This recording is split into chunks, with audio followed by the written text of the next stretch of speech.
Heboh Prabowo bilang, ndasmu etik jubir klarifikasi, itu 1000% bercanda. Beredar video Capres nomor urut 02 Prabowo Subianto menyebut, ndasmu etik, bahasa umpatan, yang ramai disorot di sosial media. Ucapan tersebut diduga saat Prabowo memberikan sambutan di acara internal Partai Gerindra. Ucapan, ndasmu etik, dari Prabowo disebut-sebut terkait dengan putusan Mahkamah Konstitusi, MK, dan Majelis Kehormatan MK, MK, soal batas usia Capres-Capres. MK memutuskan mantan Ketua MK Anwar Usman, paman Gibran wakil Prabowo, melanggar etik. Soal ini disinggung Anies pada debat Capres perdana di KPU. Bagaimana perasaan Mas Prabowo? Prabowo menirukan pertanyaan Anies soal etik. Ndasmu etik, kata Prabowo dalam video tersebut. 1000% bercanda. Juru bicara Prabowo Subianto, Dhanil Anzar Simanjuntak, mengatakan ucapan tersebut hanya sebatas candaan Prabowo di hadapan para kader.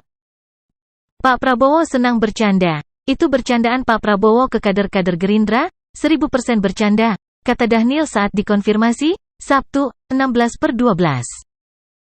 Dhanil menegaskan hubungan Prabowo dengan kedua capres yang lainnya baik-baik saja.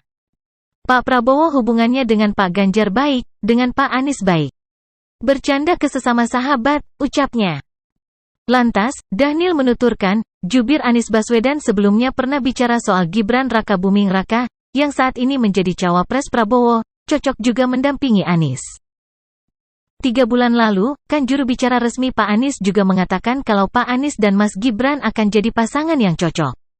Bahkan juru bicara resmi Anies Baswedan mengatakan, Gibran cocok untuk menjadi wapresnya Pak Anies selama 2 periode, ujar dia.